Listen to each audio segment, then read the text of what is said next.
Without further ado, I'd like to introduce Mr. Patrick Tuohey from Kansas City, the Better Cities Project.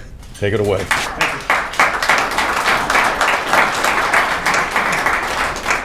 Well, thank you everybody for your time and attention. I will try to be brief. I cannot speak to a great deal of detail with what's going on in Wichita, but I want to share with you what's going on in Kansas City, certainly around the country, and I think you can take a lot of lessons from the successes, but frankly mostly failures that we've seen around the country as they pitch the same story that you're hearing in Wichita. Let me get my remote here. So as Larry said, I work at the Show Me Institute, which is the free market think tank in Missouri. It is a sister organization to the Kansas Policy Institute.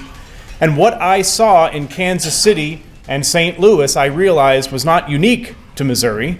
Baltimore, Los Angeles, New York, Chicago are all wrestling with these problems. And oftentimes, if you are a local official, a county elected official, or even a civil servant in cities and towns, it is not easy to find out the state of research on public policy at the municipal level.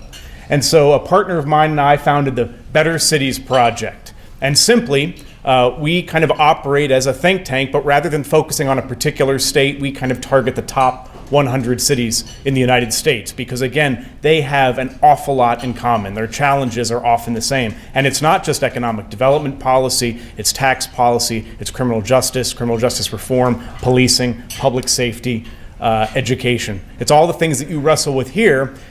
And the reason why I think it's important is because oftentimes you live in Wichita, you live in Kansas City, you live in Los Angeles, you're aware of your own challenges, and you think you're alone in that.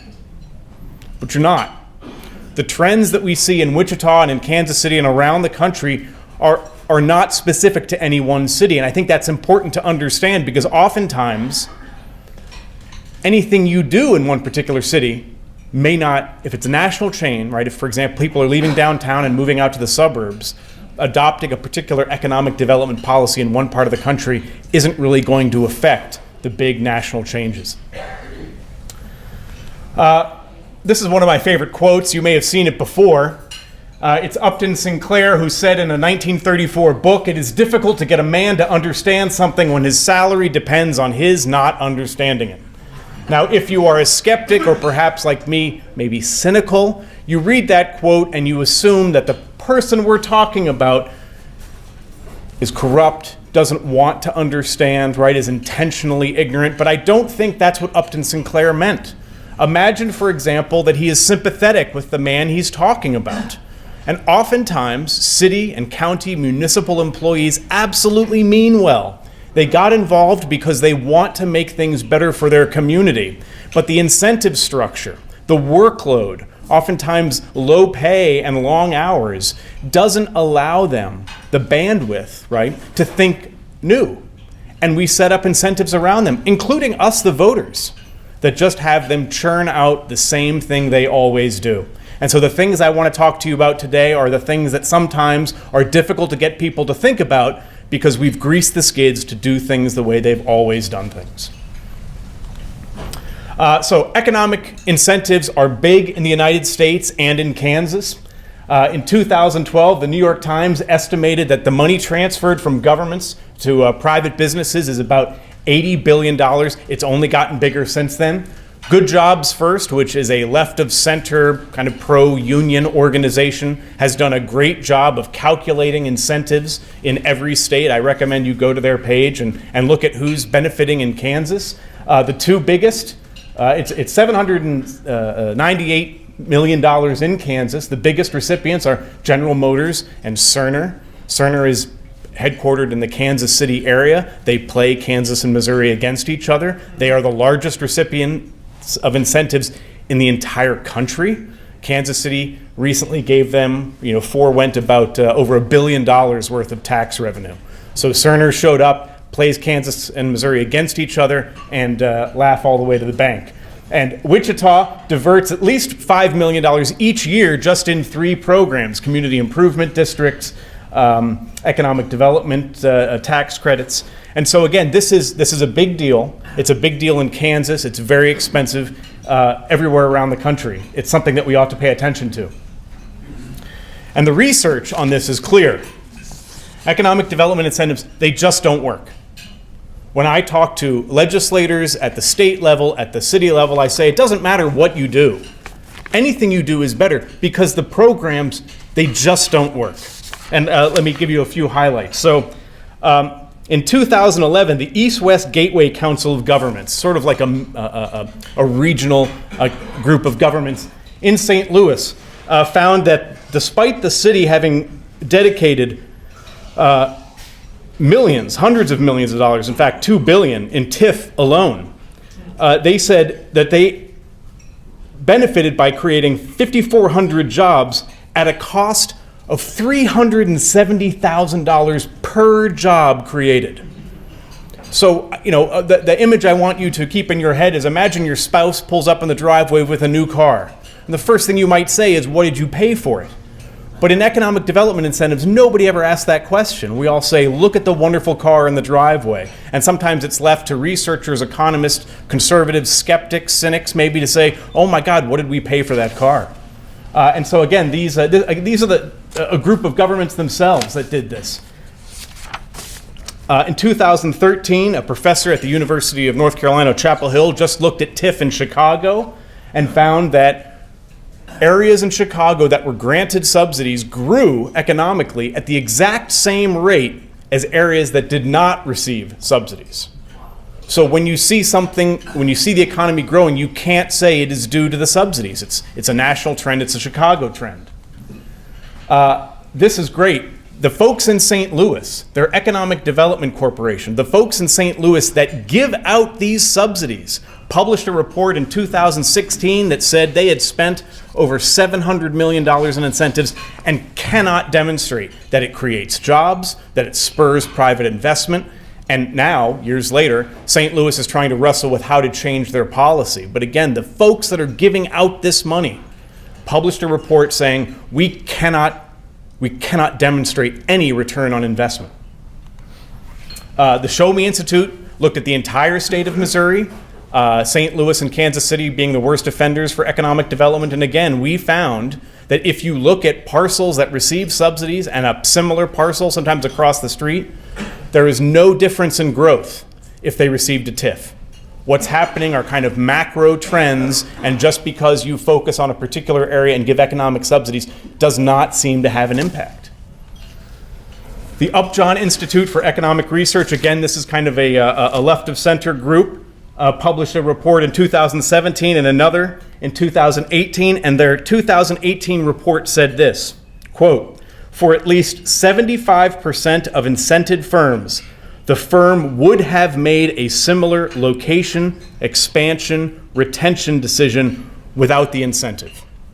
They have learned that if they decide they're going to do something, that they know they can take that decision that they've already decided internally and go to a municipality and say, hey, if you give us this subsidy, we will do this thing. And they know how to play the game. They have government relations departments, they have lobbyists who know what cities want to hear. And of course, cities, voters, civil servants, politicians desperately want to be able to say, we are creating something, we've done something. And so they have every incentive to play along. This is Steve Rose. He's a one-time columnist for the Kansas City Star. And he told me on a program that I don't care what the research tells you. He sees new buildings growing up in Overland Park. He sees new development. He sees no new job. And because it came after a subsidy, he concludes it came because of subsidy. It's a basic logical fallacy, but it is the underpinning of economic development. We gave an incentive, then a building was built, therefore the building was built because of the incentive. It's absolutely false, but that is kind of the magic thinking, the illusion behind subsidies. And so let me talk about that illusion. This is the H&R Block building, which opened, I think, around 2008 in Kansas City in the Power and Light District. Now they said in their TIF filings, if we build this, if the city builds this for us, we will create 2,200 new jobs, I think, somewhere around 2,000. So The city was very excited to create all these new jobs. We subsidized the hell out of this project. It's a $300 million building. I think taxpayers forewent about 95% of the cost in taxes to help them build it. It's a beautiful building, by the way. H&R Block promised the creation of thousands of jobs. In 2015, they reported in state paperwork that they created 2,200 new jobs at their world headquarters. But the problem is they only have about 1,700 employees completely. And in the time since the TIF, they went from about 1,600 total employees to 1,735. They didn't create any new jobs. They created jobs in that building. All H&R Block did was shut down their 6 satellite offices in Kansas City and move them downtown and claim 2,200 new jobs. So it's 2,200 new jobs in that TIF district. But understand, people in Kansas City, they love seeing that building. They love thinking that there are new jobs created. The economic development people that hand out the subsidies use H&R Block as an example of success. Politicians are happy to have done something, and everybody thinks this is a win. Nothing new happened. In fact, and I'll talk about this in a minute, because we divert away the property tax, the earnings tax, the sales tax of these projects, H&R Block, in effect, moved offices from places where they paid taxes into a building where they pay no taxes. So from a spreadsheet point of view, 1,600 employees vanished because we don't get any tax revenue for those jobs for the next 23 years. Power and Light District, right around the H&R Block building. If you haven't been to downtown Kansas City, I recommend you do. It's beautiful. We've got lots of bars and restaurants, and this is what's described as the Renaissance in downtown Kansas City. It's wonderful. What a success story. One of the things that Kansas City does, which I don't understand, but one of the things that they do is they require, if you are a waiter or a bartender, that you have a city-issued health card. It lasts about 3 years, it costs $65, and you have to apply for it and maybe attend some training. So I went to regulated industries and I said, how many of those cards have been in existence every year over the past 20 years? And here's what I found. It's flat. The blue line here are those employee health cards. The green line here are the number of just liquor licenses. And this line over here is when we opened up the Power and Light District. So you see all these new restaurants and bars, but we haven't created anything new. All we have done is incentivize restaurants, businesses, jobs to move from elsewhere in the city to downtown. You would have expected a spike, but it's been flat. And again, we moved those jobs and businesses from parts of the city where they paid taxes into a district where they don't pay property tax, where their earnings tax, sales taxes, and utility taxes are all diverted back to the developer for 23 years. On paper, not only did we not create something, we lost it. And to make matters worse, because Kansas City, and by the way, this contract with Cordish was negotiated in secret. Our mayor at the time, K. Waldo Barnes, said, in 10 years they'll be calling us a genius. Well, it's been more than 10 years. No one's calling her a genius. But we told Cordish, if you don't generate enough revenue to cover your bonds, we will. And right now, Kansas City spends $13 to $15 million every year out of the general fund to cover their bond payments, and we will until 2040. So not only are we not making money, but it's costing us to cover their debt. So I say to policymakers, and I say to you guys, maybe it is worthwhile to have a pretty downtown. Maybe it's worthwhile to consolidate business in a dense area. But there's a cost to it. And don't pretend that you're creating anything. Just say, here's what we want to do. We think it's important. There's a cost. Voters are perfectly capable of understanding that. But instead what they tell us is, no, if we do this, we'll create jobs, we'll create investment, we'll all be richer, and it never works. And here's why, right? Imagine there's a new grocery store across the street from your house.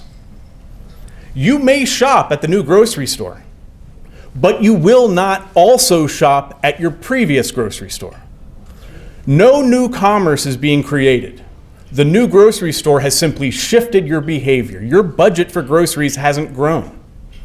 Unfortunately, when we look at economic impact statements, they count all the new spending and none of the trade-off.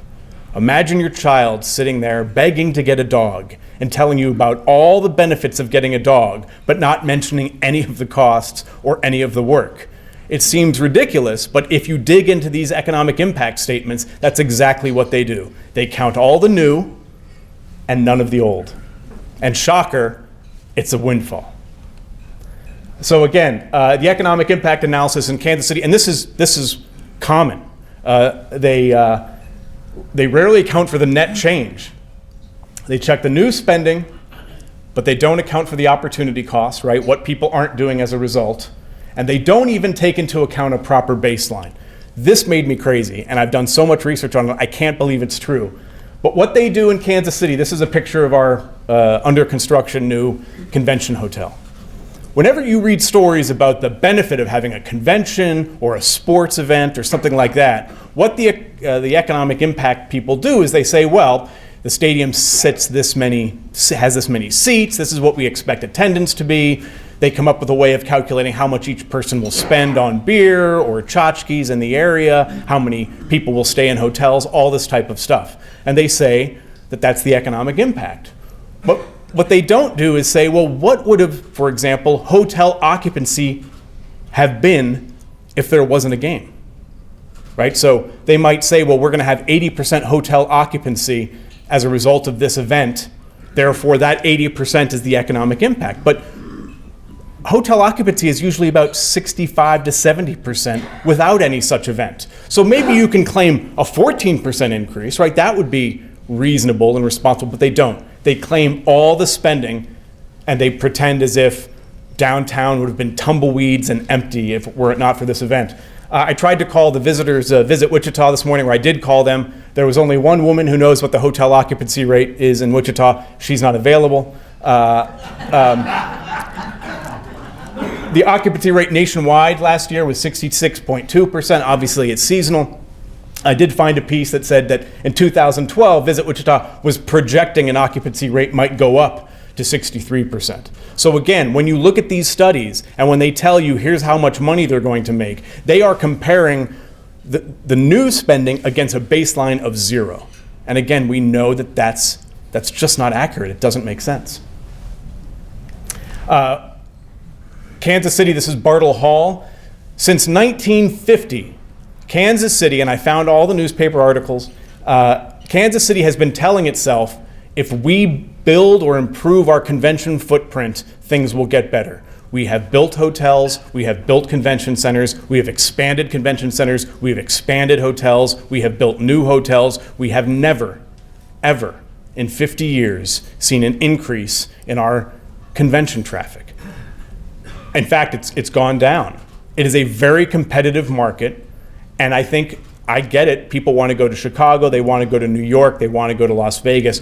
No matter how much we spend in Kansas City on attracting conventions, that doesn't make us more attractive. Quite the opposite. Because our hotel and tourism taxes are so high, we are actually in Kansas City less competitive now because we have built all this stuff and we don't know how to pay for it. So what do? They say, well, let's increase the hotel cost. You don't have to pay for it, taxpayer. We're sticking it to the people that come visit. And shocker, the people don't want to come visit.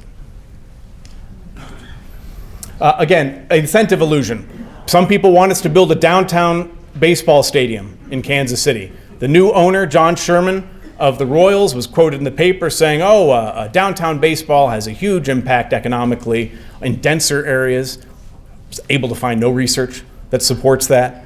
And again, imagine if you go to Truman Sports Complex now, maybe you stop at a liquor store, you get some beer, you tailgate in the parking lot, you buy your tickets, all that type of stuff. If the stadium were downtown, you might go to a bar afterwards or if parking is much more expensive, you might not. But you're not necessarily going to spend more money at a downtown stadium than you would at Truman Sports Complex as it is now. So it might appear, right, just like the Power and Light District, that all this money is being spent downtown, but again, you haven't created anything new. And in fact, if you've been to Truman Sports Complex and you think that a sports complex drives economic development, let me share with you some pictures of Truman Sports Complex. There are a handful of hotels around it. Nobody spends money in the area. It has not driven any economic development. It is green fields and parking all around them. And I say to people all the time, if stadiums drive economic development, where is it?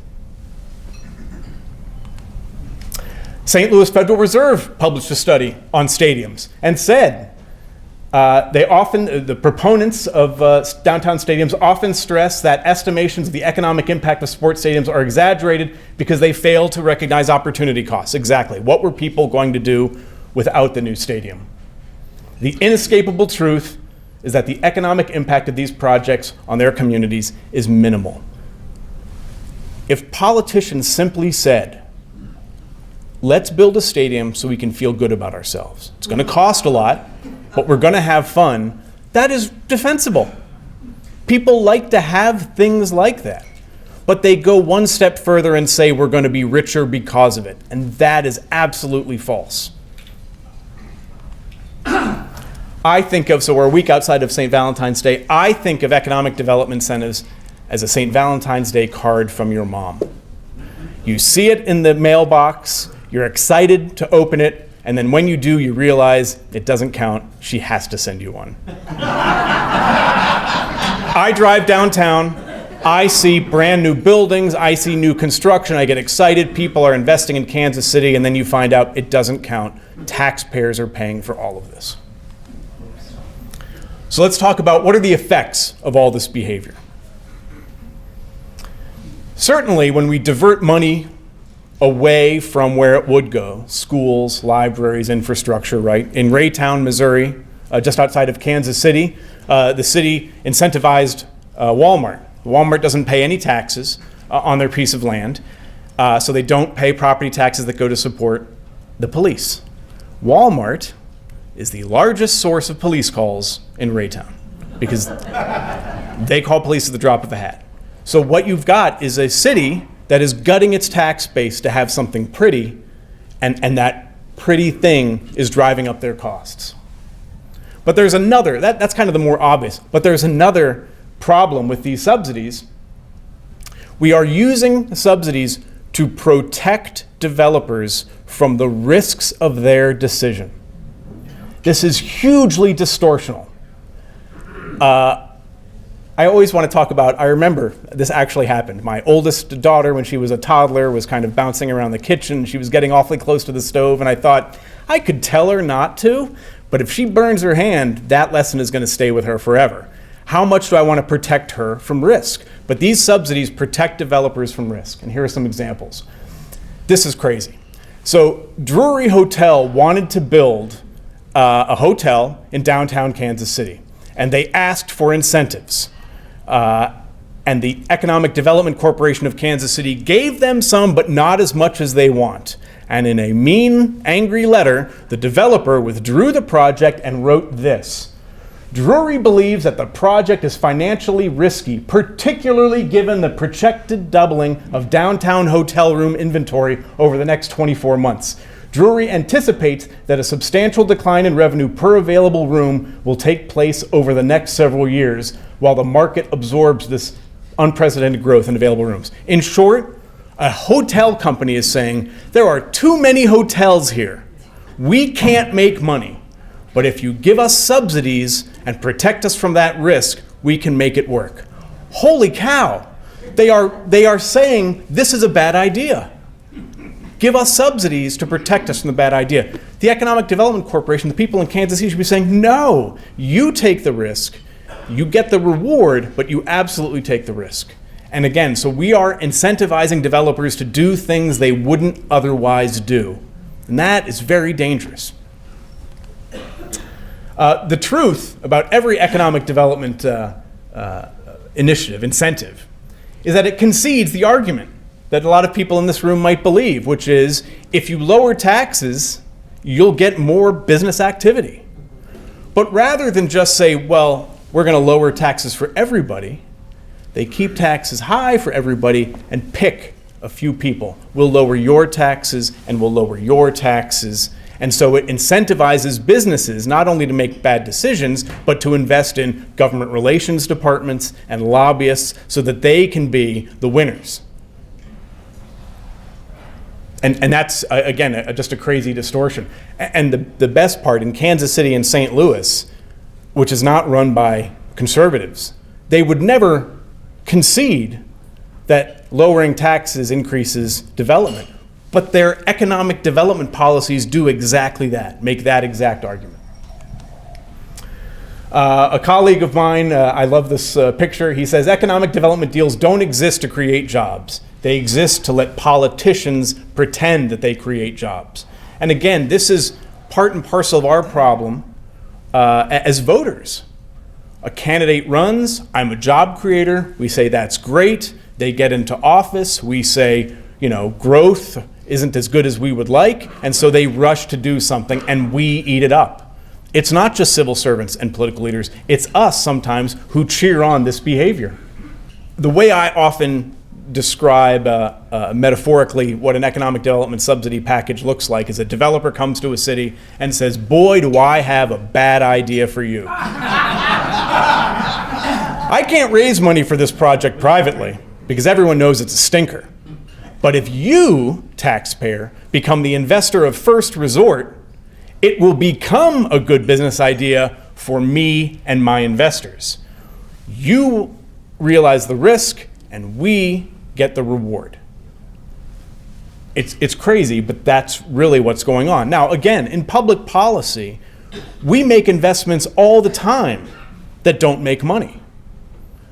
And that's okay.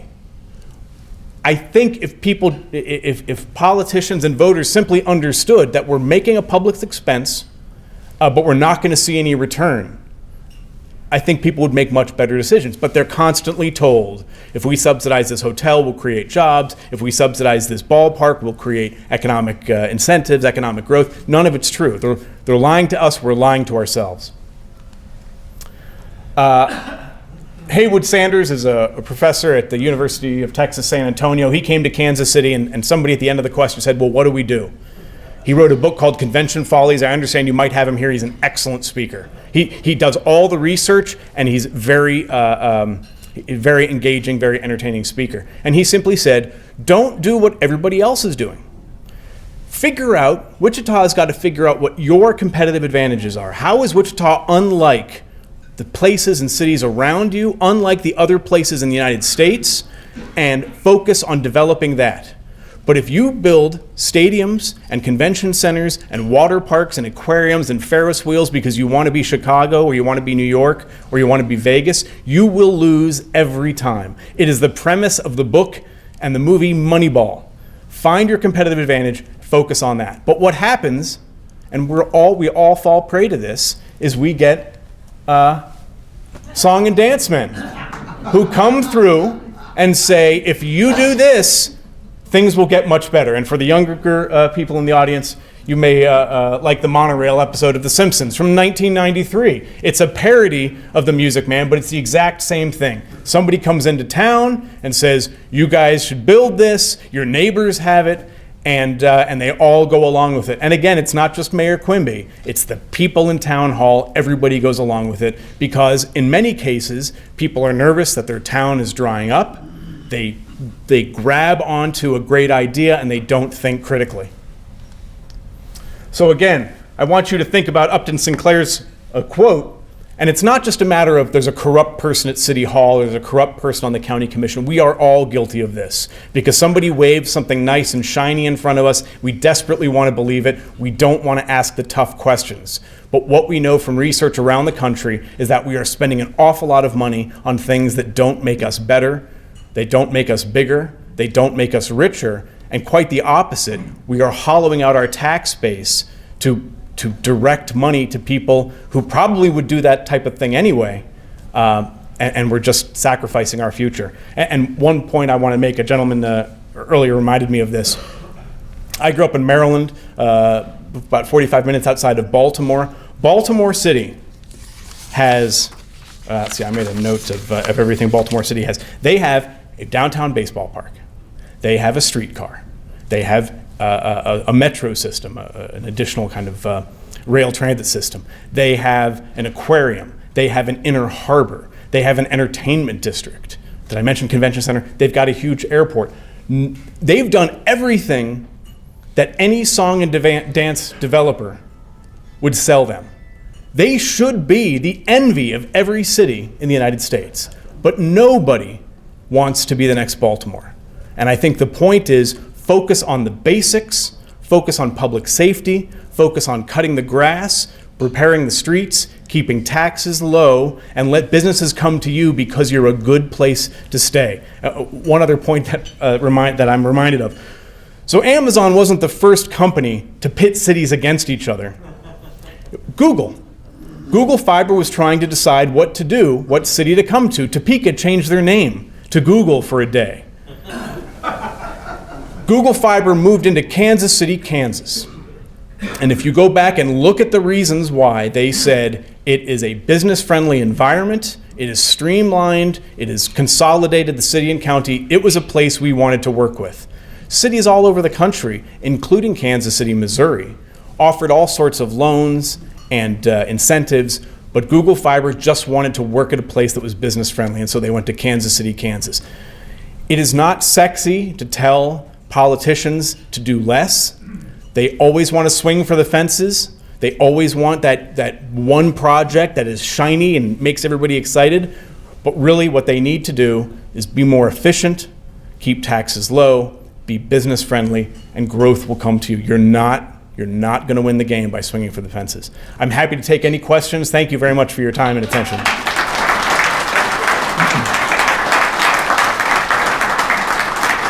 Thank you.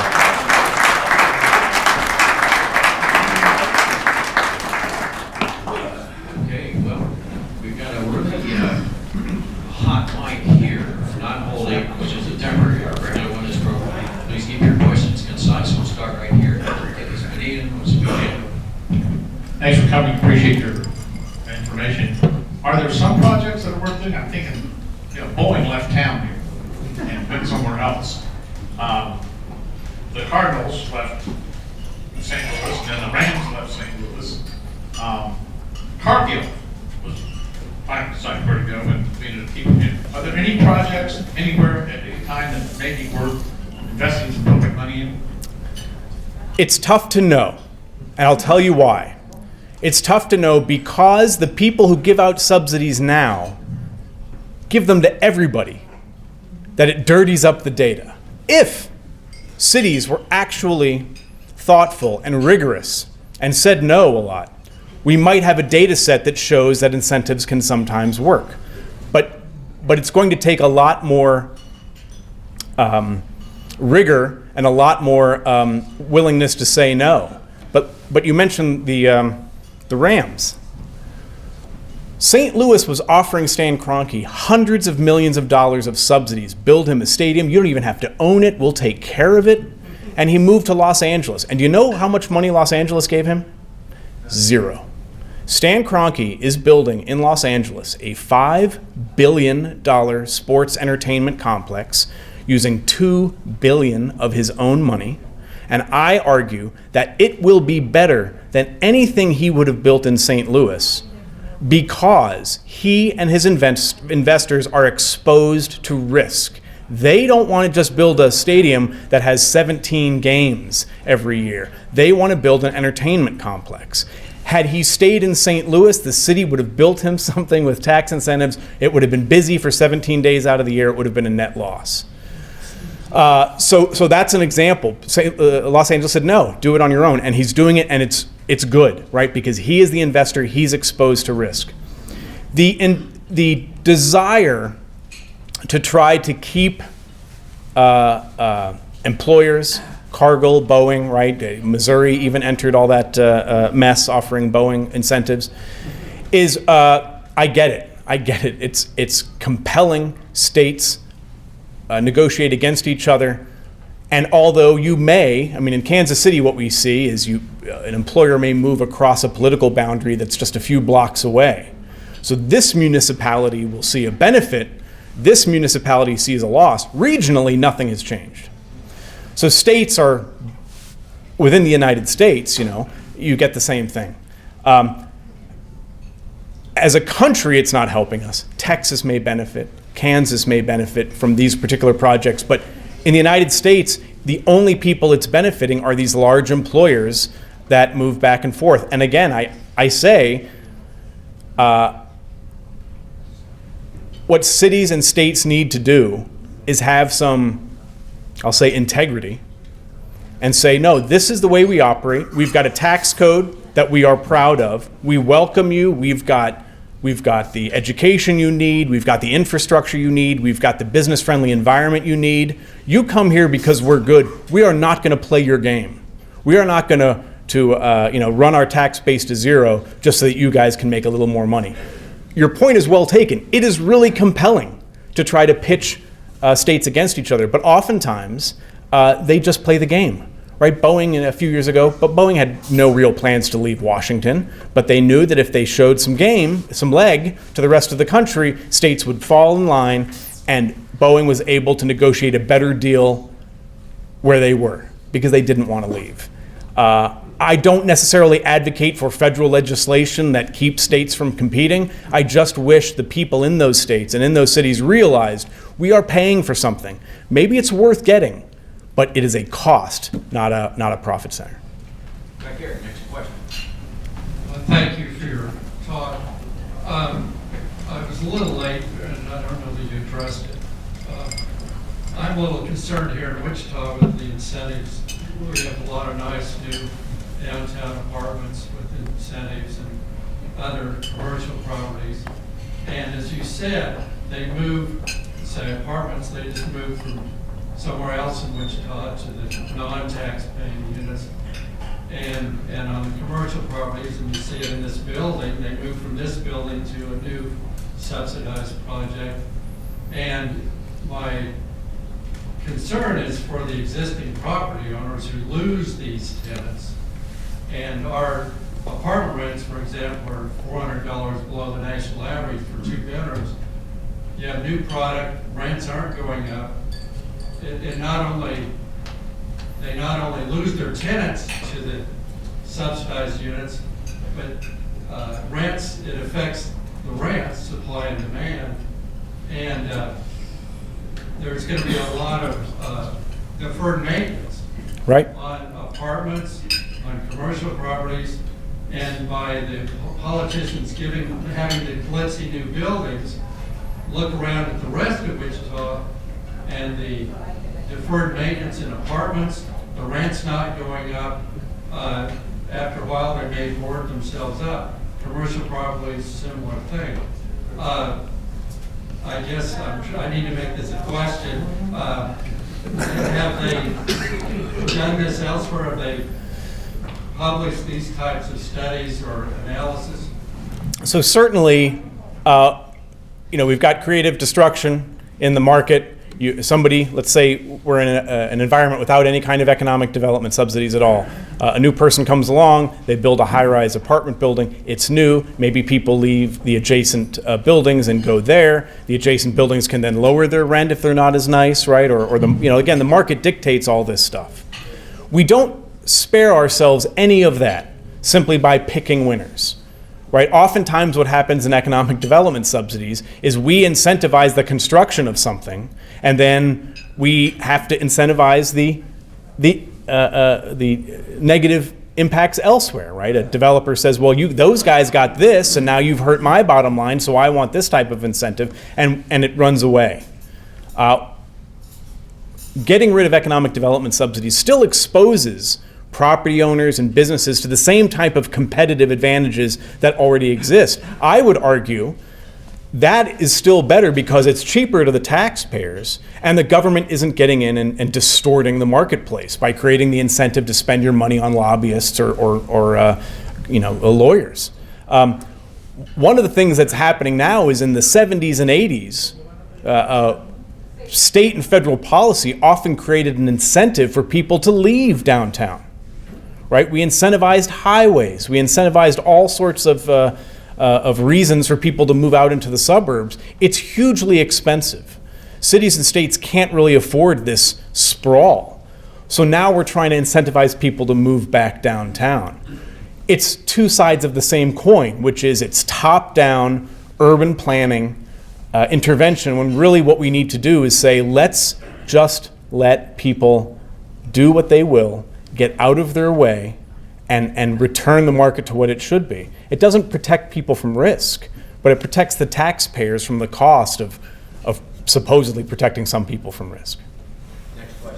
Yeah, sure. What you've said, it's not some new thing that people just discovered. We've known this for years and decades, and yet it never seems to make any difference because the politicians have no incentive to act on the truth because they get elected anyway by telling their little programs here. And in fact, it's the opposite. If you have a couple good politicians who stand up for doing things right, as we've defined it here, they get targeted by the establishment and then they lose their elections, like we've had happen in this county.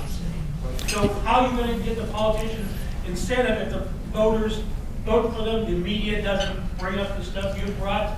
We'll have the same thing going on for decades. Especially now we have this stupid ballpark, and now they want to spend $1.5 billion on some other crazy stuff. It never seems to make any difference. Knowing the truth, it never seems to be enough.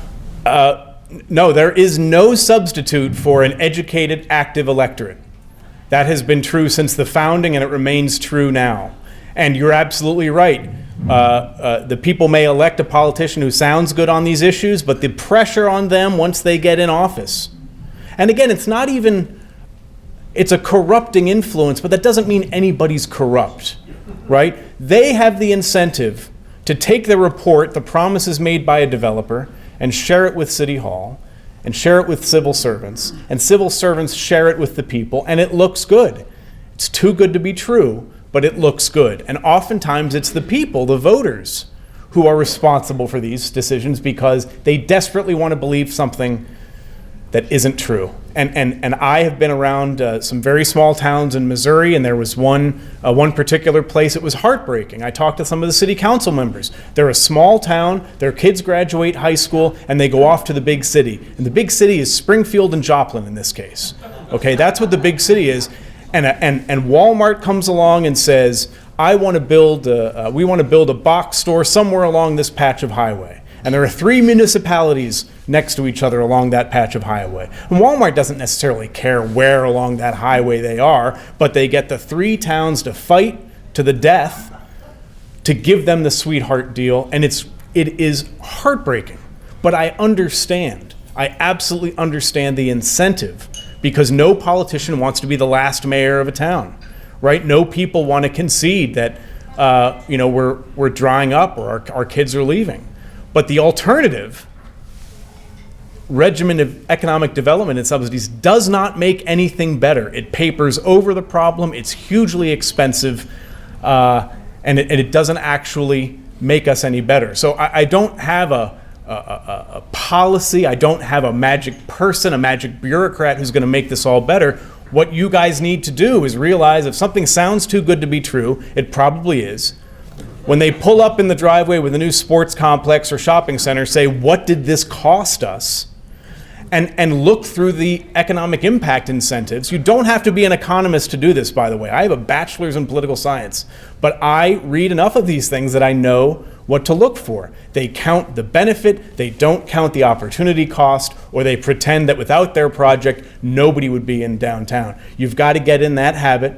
Your neighbors have to get in that habit. And if we act responsibly, our politicians will act responsibly. But there's no magic bullet, I'm sorry to say. We've got 3 questions here. Yes, sir. Yeah, the biggest economic incentive that I see is decreasing the taxes, especially income taxes. That seems to be the major draw for Florida and Texas. Do you know of any other big incentive in those 2 states that causes everybody to want to go there? The climate. And you can't legislate that. But yes, people, big businesses, employers, retirees, we all know this, choose where to live based in part on tax policy. It's not the only thing, but it is a big part, and importantly, it is the part that government can have a say in. City Council of Wichita cannot change the weather, but they can change their tax base, they can change how they go about regulating business. Yes, sir. How important are old buildings to creating jobs and economic development? Are old buildings? I mean, that depends on so many variables. You see a lot of people move downtown, or you see people who move downtown because they like the atmosphere, right? They like the look of old buildings. We have historic tax credits in Missouri, which are absolutely out of control. But it's because people like that atmosphere. Again, I think it's a market force. People probably want to live in a 50-year-old brownstone than they would kind of a glass monolithic structure. But again, let's let property owners, let's let developers make that without incentivizing either way. But again, if a city wants to say, hey, this is our kind of original downtown, we want to preserve it, I think that's reasonable, as long as the people understand it comes at a cost. We may not get the type of development we want. It may be costly. We're going to regulate it. But if you just simply are honest with yourself about what the cost is, I think cities are absolutely capable of making that decision. Right back there. Kansas and Missouri entered into this agreement last Yeah. year to limit fees and incentives across the river. What do you think of that? Is that So it's the border war.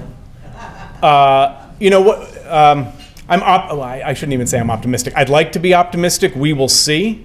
The way the two states offer incentives are different. On the Missouri side, incentives oftentimes come from municipalities. We don't have kind of state star bonds like Kansas does. So when the governor said we're going to hold back on offering star bonds as long as all the municipalities, and it's only in a number of counties right around Kansas City. It's not a whole state thing. But they don't define the terms.